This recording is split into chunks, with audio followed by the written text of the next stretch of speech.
we have no letters. This is a universal, so we're going to start there. You can always do these universals first. Universal first. So this becomes FA arrow GA, and that's universal introduction, which is our new rule. Oops, no, wrong system. From 4. There was no A used, so we stick the A there. That's our first move. Second move, automatic. We've got an arrow at the bottom. FA. Why don't we write universal elimination at number 4? Yeah, that's what I was thinking as well. Yeah. Okay, because we got, so what, this line came from this line. Oh, right. So when you read it, you got this, and so you get this. So you're always reading downwards. Oh, this line came from this line. Where did this line come from? 4. What did we do to 4 to get it? This. Introduction. So why wouldn't we use the error elimination for line 1 first and do that? To get the GX. Oh, okay, because yeah, we don't know whether we don't have the RXY, that's why you can't get the GX. Oh, well, look, we just don't know what to put in here, whether it's an A, B, C, or whatever. You can stick lots of letters in and hope. Yeah. But these ones are high priority rules, and so we do them first. They give us some new information. And is it because it's easier as well to put in the letter in there? Well, it gives you more structure, so it gives you more information. Okay. So now we've got an FA, which tells us we want to put an X into here to get this FA, for instance. Cool. So these things, you've got lots of choices. These things tell you stuff, so you can make the choices in an informed way. Hi. We're doing 222. Oh, are you here for latex? You're here to give muffins. You're a random muffin deliverer. Have a muffin. Thank you very much. Oh, that's very nice. I'm going to go right company philosophy. Oh, I meant to email you last week. First week of semester, 3 different people mentioned your name, all saying good things, including John Bishop. So it's like a compliment or something. You have no idea how much that means to me right now. Thank you very much for the muffin. And yep. Right, so we do these automatic rules first because they give us more information and structure, and they're always useful, while these ones you don't know what you're putting in. So that's why they were double ticks. So now 4 came from 5 and 6, which are above it. 5 and 6. We added an arrow, introduction. So now we've got an extra premise, FA, we're trying to get to a GA. Yeah. We can't do much with a GA. Probably that GA is going to be this one here, but maybe it's this one here, we don't know. This FA, well, it has to be this one, there's no other FA, so I'm going to stick the X is on the outside, so I can get an FA immediately. Yeah. So I'm going to stick this in and see what happens. And we do have like 2 universal there. We don't know where to start, really. Yeah. Yeah. We could do either one, but now we've got the FA, we've got a clue that this one will be useful. Yeah. Because maybe that's supposed to be a B or a C or whatever, but now we know an A is worth a go. Right. A. It also gives us a GA, which might be this GA, but that one might be. So we're more likely for this one if we had to make a guess, but if we can wait a bit better, then that's good. 7 from 2 universal elimination, because we got rid of that universal, moving it down here. Right. Existentials we do straight away because that gives us more information when we're getting rid of an existential. So that means 8 to 9. We're going to assume that it has a particular name.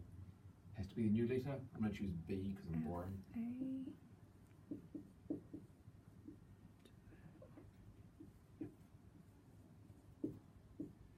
So this is an assumption, and here we're trying to prove what we did before. We just made the assumption that that existential thing is called B. And that means this line here, that doesn't seem like it. What we did is we got rid of the existential, because we had an existential here, and then this comes from this block here, which is getting rid of the existential. So we had an existential in 7, we got rid of 8 of 9, and this is what comes after 9. So now we're trying to prove a GA, and we've got these 6 pieces of information. Well, these 2 jump out, FA and if FA then something. We can get the bracket out now? So we're going to get this out, yep. Yeah. So, yeah, and we don't even need to know if we've got a plan for this or not. This just says, hey, do it. We've got an arrow, bam. Yeah.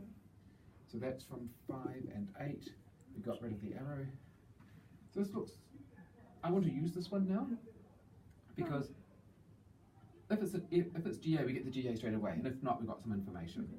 So I'm going to go, either we've got an RAB, and we're going to have to prove a GA. That's one of our moves. Or GA and GA. Or we got a GA and we want to prove a GA. Which you could write in 2 lines, but I'm writing in 1 line because, you know. And so whichever way you choose, if you choose either one of these 2, you end up with a GA, so we're going to end up with a GA. 11, 12, 13. So 9 comes from getting rid of this existential in line 10 through our reasoning blocks 11 to 12 and our reasoning block 13, or if you like 13 to 13. So now we had a choice of these two. That gave us what we want straight away. This one we have to reason through to see if this gives us what we want as well. Okay. So now, see if there's any more automatic rules. I don't think there's any automatic rules. Let's see. I think it's now time to be trying to put all things together. So we've used this one. I want to try to use this one maybe to get my RAB and this one to get a GA.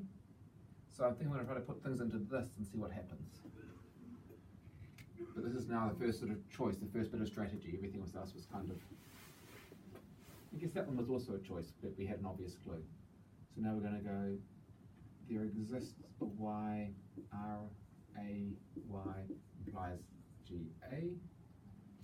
So I've got rid of the universal from 1, because we think that this is going to give us the GA we want and it'll come from something like that. Now it exists. Yay, but now I'm worried I'm doing it wrong. This looks bad. Oh, that's okay.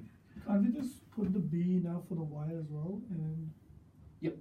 What I was planning to do, and this is just plain wrong, I was thinking, oh, that's an existential. I have to introduce a new letter, a C.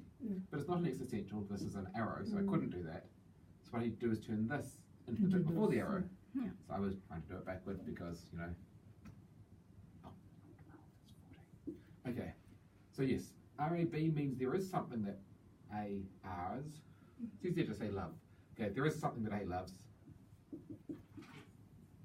And I chose a Y to match this one here. You can choose any variable you like. So now we've got 14 and 15, and it's going to give us 12. So that, again, this move took a little bit of thought. And I got this one confused because I'm an idiot. 11, we wanted an existential, we added in an existential, and then from 14 and 15, arrow elimination. And this one was just an assumption. So that's the thought process, and I kind of had to think there and there, we had a little think there, and the rest of them came from unpacking automatically. And so once you get used to those automatic rules, they're quick to write. So you only pause on those 3 steps, and the rest is just how quickly you can write. And that's why you can do this in 10 minutes, because you only think for 3 of them, and a couple of them are obvious pattern matching. Yeah. With practice. With practice. And when I say obvious, Practice makes it perfect. well, practice makes C pluses. Right. Yeah, practice and understanding That's gives you more, but encouraging. practice gets you somewhere. can C's we get degrees. also please